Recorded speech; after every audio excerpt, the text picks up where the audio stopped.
आजादी से पहले अपनी सत्ता कायम रखने के लिए अंग्रेजों ने भी आज ही की तरह भारत को कई जातियों, धर्मों, वर्गों, क्षेत्रों में बांट रखा था।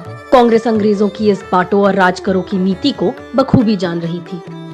इसलिए कांग्रेस ने महसूस किया कि अगर भारतीयों को जल्द ही एकता के सूत्र में नहीं पिरोया गया तो आजादी की लड़ाई कमजोर पड़ सकती है। रहमतुल्लाह सयानी की अध्यक्षता में 1896 का कलकत्ता अधिवेशन इस दिशा में महत्वपूर्ण पड़ाव साबित हुआ। इसी अधिवेशन में पहली बार बंकिम चंद्र चट्टोपाध्याय द्वारा लिखे गए वंदे मातरम को अपनी आवाज देकर गुरुदेव रविंद्रनाथ टैगोर ने आजादी की लड़ाई में जोश भर दिया। वंदे मातरम से माता की वंदना करने का अर्थ निकलता है और उस दौर में भारत माता की आजादी और वंदना ही हर भारतवासी का लक्ष्य बना हुआ था। आंदोलन की विभिन्न रैलियों में जोश भरने के लिए गाए जाने वाले इस गीत की लोकप्रियता से भयाक्रांत होकर ब्रिटिश सरकार ने इस पर प्रतिबंध लगाने की तैयारी कर ली।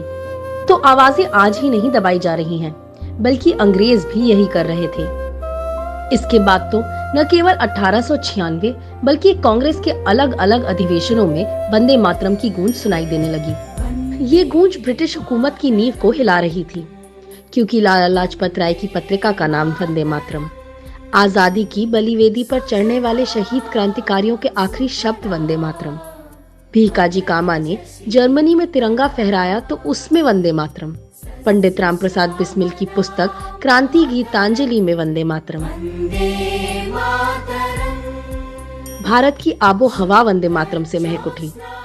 यही कारण है कि आगे चलकर 1937 में पंडित नेहरू, मौलाना आजाद, सुभाष चंद्र बोस, रविंद्रनाथ टैगोर और आचार्य देव की कमेटी ने वंदे मातरम को राष्ट्रगीत के रूप में गाने का निर्णय लिया। वंदे मातरम को आधार बनाकर तब ब्रिटिश हुकूमत ने देश को धार्मिक रूप से बांटने का प्रयास किया था और आज भी वही प्रयास जारी है।